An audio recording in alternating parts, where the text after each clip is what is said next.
Hello and welcome to Green TV. Live we are. Live we are. How exciting. So we've got Green TV PATT Foundation and we've got a very special guest tonight, John Pearson. I shall let him tell you a little bit more. I shall introduce you and let you tell him a little bit more about yourself. So we've designed this TV show tonight. It's for veterans and it's for veterans, made by veterans. We're going to cover a couple of topics tonight about transitioning from being a veteran into the world of work and a little bit more along the way. So stay with us and I promise you it'll be an exciting show. So John, do you want to tell us a little bit more about you and who you are and what you was in the ex-forces and where you are today? Okay, Gail, thank you very much. Can you hear me first of all? Yes, loud and clear. Good, excellent. I got the button right. You were very generous with your introduction there. I'm not so sure about a special guest I am, but thank you very much. Yes, I am ex-forces. I have some legitimacy of being on here. Before we get into it, yes, I'm ex-RAF. Left school with A levels, but really didn't know what I wanted to go and do. I think like a lot of people at that sort of my generation, that's quite common. I think children of the sort of 18 to 21 era now clearly know what they want to go and do and have got clear desires. I just didn't know at all. I come from a background of forces people, particularly on my father's side. As far as I can see back in the sort of generations, each one of them has been in forces. My grandfather, for example, was in both the First World War and the Second World War, etc., etc. So it's quite a natural progression. I want to go in the RAF. You can do, in all the forces, you can do some exciting and actually get paid for it. But the bit I was really interested in was the leadership training bit. I've seen people at school who can naturally lead others, and it's a bit about, can you learn leadership, or is it just purely innately in you? And I truly believe you can learn leadership. So probably 50-50 to go and do some exciting, the other 50% actually learn about leadership and then take those skills, that leadership, into whatever I was going to go and do afterwards. Went in, thoroughly enjoyed it, came out, would do it again tomorrow, absolutely no regrets at all. And that's quite common when you talk to people. So I was initially for short service. I came out, and the biggest thing for me was recognizing how ex-forces people come from being in forces environment into the civilian environment. And that for me was the big challenge in terms of how do you actually go and do that? I knew I wanted to set up my own business, but before I did that, I needed to go and get that legitimacy in terms of actually working for a large business. So I joined Mars. At the time, it was a very big business, seen as one of the sort of preeminent businesses in the world. And I was lucky. I got taken in the graduate scheme, even though I'm not a graduate. I'm probably I'm a good salesman. Yeah. Well, that's interesting that you should say that you had. But it worked. I think it's that bit about business. Some businesses recognise the value of ex-forces people. And Mars at the time did, and they had some very successful people within Mars who come from ex-forces backgrounds, and they really shone head and shoulders above other people. And on the basis of that, they brought me into the business. Had a very successful time in Mars, and then thought, right, I need to go and break the shackles of working for the company, and then went through a progression instead of actually then doing assignment work predominantly under my own name, my own business. Perfect. So really, sort of things I was sort of trying to sort of rethink about for this evening is actually how people make that progression from being forces into that civilian life. Now, I did have an advantage. I left the forces after quite a short period of time, so therefore I had a bit of time on my hands to go and make that transition. But the learning, the skills I got from being in the forces has actually helped me in doing everything I've done thereafter. I think it gives you that leadership, that confidence, that ability to go and work with others, the ability to go and sort through a situation when other people flounder and that sort of thing. They're all the skills that we go and learn. And it's actually how we get employers to actually recognise that those skill sets are inherently involved in inherently built into people who are ex-forces people. Absolutely, totally agree. And it's interesting you should say that, funny enough, because my sort of obviously take on this with talking to you tonight is that sometimes some employers out there might be reluctant to take on force people. You know, some have stigmas. There's the mental health side as well that comes under that bracket. But what you've just said there, the leadership, the taking ownership, these transferable skills are massively important when you transition into the civilian world. They So are, in terms of it's okay. It's the signals breaking up ever so slightly, isn't it? So I've got a delayed talk, but I speak from you then. Yeah. So leading on to what you're saying, that the transferable skills in terms of, you know, you transitioning from your leadership role. So yeah, tell me a bit more about that, John. Yeah, it's pre-thinking, but coming into this, pre-thinking today, is I think probably I'd sort of focus on what are the personal skills. And actually, those are things that don't change. Okay, there are skills which you go and learn, which are very specific skills to the role that you're doing, whether it be a gunner, a bombardier, or a radio systems operator, or whatever else. There isn't much call for those people in the civilian world. No, what there is a call for is people who actually have this ability to go and work through a difficult situation. The people who have the ability to go and grab a team together and say, actually, there's a situation here. What we need to go and beat is over there. This is how we go and do it. And actually resourcing that team and encouraging that team to go and achieve it. And that's what businesses really want. They seem to struggle with, well, actually, you haven't been in a other food business before or another type of manufacturing business before.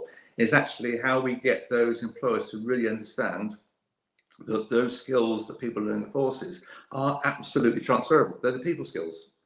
It's characteristics, isn't it? Yes, absolutely. I totally agree. Probably a better word for it. Yeah. Obviously, working in recruitment myself, I've seen this across the board many, many times. I always believe skills, and you can learn, you know, most things other than what you have to go to university, college for. Obviously, if you want to be a teacher, you need the accreditation. If you want to be a doctor, you have to obviously do the accreditation. So it's some loud bang there. Yeah. But obviously, in terms of, you know, the forces, these skills are impeccable, and you know, you can train anything into these. That it's the actual core characteristics of the people that, you know, is instilled in the military people. Yeah, and it's a shame from my point of view, and that's one of the messages I want to get through this evening, is actually how employers don't really see that. And it's actually, there are organisations out there trying to make that change. And yes, that's how my introduction to yourselves came through from Pauline King, sort of assistant regional director for the employer engagement for the RFCA. I know, Gail, your business is a bronze accredited member of that. My business is also signed up to it as well. But so there's lots of good work going on, but there's it's almost like a big tidal wave to hit through in terms of actually really those organisations understanding actually the value of people who are ex-forces. And for me, it's a crying shame when you see people who've been doing some significantly large roles in the forces, effectively, you know, whether it be warrant officers or whatever else, actually not getting that comparable level of role out in the outside world. And it's, for me, it's a crying shame. Some people do want the bigger job, they can't get it. Some people actually don't want a job, that's absolutely fine, sort of type thing. So it's actually how we get that message across. Now, exactly. I doubt whether there are going to be many employers watching this evening. So I don't know. I mean, it goes. The soapbox to do it. It goes on the airwaves. I mean, there's more and more. I totally agree with you, John. And, you know, that's probably more so in the past, but there's more awareness being raised now, you know, what with, I don't know if it's the COVID and employers are sort of seeing and addressing this, but I in particular have had a lot of businesses, you know, wanting to invest in veterans, wanting to, you know, give them and recognising the core skills from the veterans. You know, obviously that's what I've been doing for the past year. So it is more and more, and I do feel your empathy in terms of in the past, but I think that the awareness is being raised a lot more. I've definitely seen it in changing business circumstances, and definitely in the recruitment world. So, you know, hopefully we can reach the masses.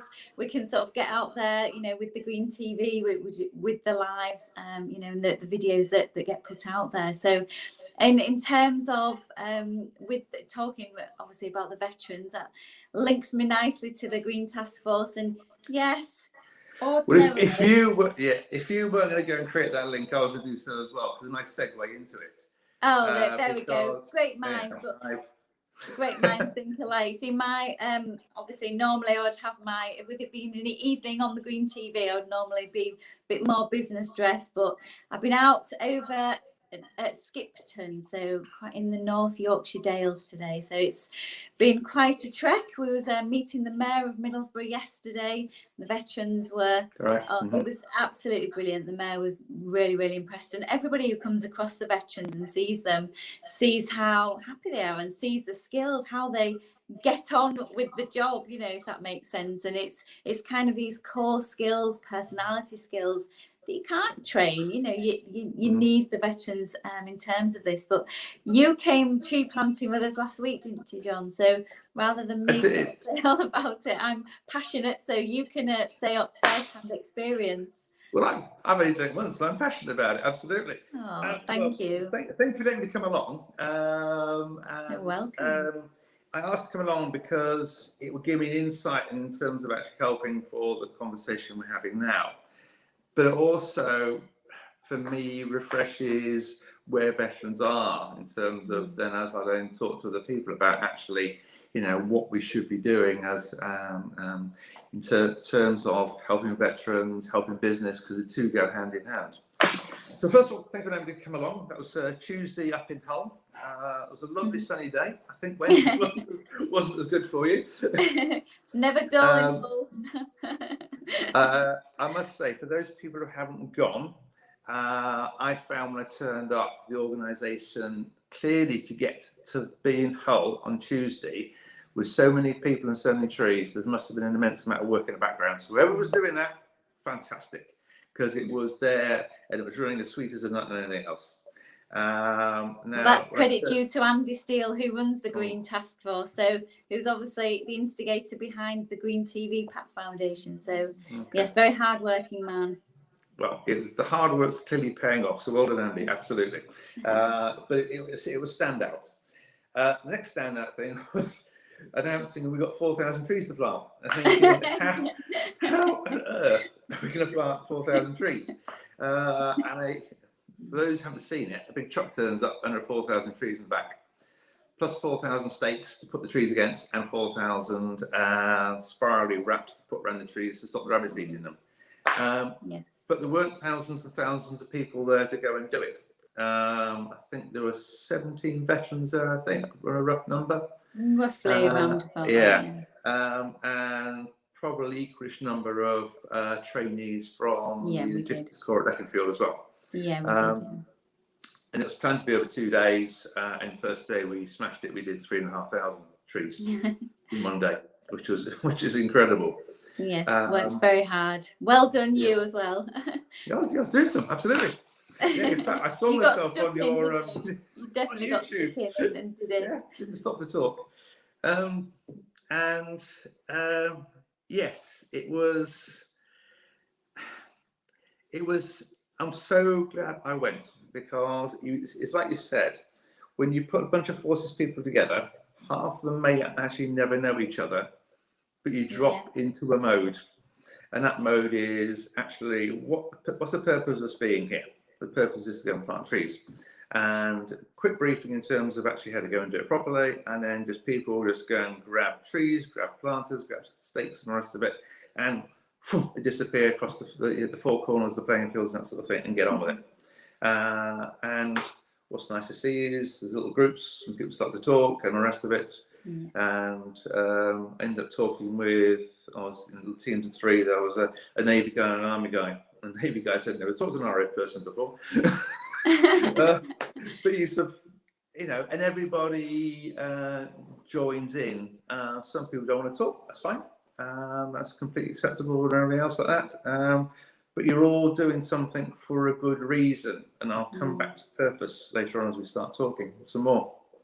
But actually being out there does make a difference. And, I know from a personal point of view, I can be in an office, for weeks and weeks and weeks, preparing presentations, preparing business proposals and the rest of it, and you're getting nowhere with it. Put me in a field or put me in a garden or put me whatever else like that. I'm as happy as a sandboy. And I finish the day, finish the week in a completely different mode. And I sense that again, just from doing it for one day. So I can really see the value of people going out there and doing plant a tree today. It's like one big family. It's like it's like the back in the forces, as you probably will have picked up on that. It's one of those that the guys that get stuck in, they get the job done. As long as you feed them tea and biscuits and bacon butties along the way, it's get the job done. And and although we are going through COVID and we're coming through the end of the pandemic, all the health and safety was adhered to. Everybody kept their distance. We provided masks, and everything did run like clockwork. So I'm really pleased that you came up and joined us with that. So going back to the world of work then, John, so obviously you work now, you're a very successful businessman. We're successful in the world of business. So how did you use your time in the forces to transfer those over into the world of work? What's really helped you? It was a bit, and I said earlier on, as a young person, didn't really know what I wanted to go and do. But it's clear I went in the forces to learn that confidence, that leadership, as communication skills and all the rest of it. And that's what gave me the leg up into the commercial world, into civilian commercial world and things like that. Because no matter what role you do need to have some confidence about what you're actually doing. And sometimes that can come from skills, or that can just come from an inner confidence in terms of, I'm not really sure where we are. I've got a rough idea where we need to go, and just conveying that and energizing a team. And sometimes you can be on a bit of a winglet in that way. But it comes down to those personal traits that you were talking about before, Gail, in terms of actually those are things that the forces either train into you or inherently bring out of your inherent skills that are deeper inside of you. And the roles I ended up doing are actually more leadership roles, but actually it's the same thing about saying, actually, where do we want to be? That's fine. Then actually understanding where you are, because you can't get to where you want to be unless you know where you are. Otherwise, you'd be going in the wrong direction completely. And then you've actually then got to say, well, actually, where I want to be might be over a hill. You can't see it, but believe me, it's over there. And actually, this is what it could look like. And you've got to be convincing about it. And you then got to trust yourself that actually it's absolutely the right thing. It does sound like I do things in a wing and a prayer. No, I don't. But it's actually saying it comes down to that bit about this. You're trying to energize a group of people, whatever else sort of type thing. That's what the forces train me. And you can go into training in corporate business and all the rest of it. They start to touch on those things, but they can't put it into practice. And that's why I joined the forces. You can't put people in a commercial business environment in situations the forces put people into that environment. It is impossible to do so. Health and safety, corporate law, and all the rest of it won't allow it to happen. So that's actually what people in the forces actually learn. I learned it, and everybody else learns it as well, sort of type thing. I think that's why the Green Task Force thing works, the Plant a Tree bit works, and the rest of it, because there is a purpose, and actually we all get the benefit of actually doing something and achieving something and all the rest of it. So yes, what I do, what I trade on is actually the skills I learned in the forces. And they're not the technical skills I learned in the forces, they were the things that sometimes we don't even know we're actually learning in terms of those other bits and pieces. And that's my problem with, come back again, that's my problem with employers. They're not seeing those benefits. Mars got it right when they had people in there who were ex-forces people, and they shone. Absolutely. Yeah.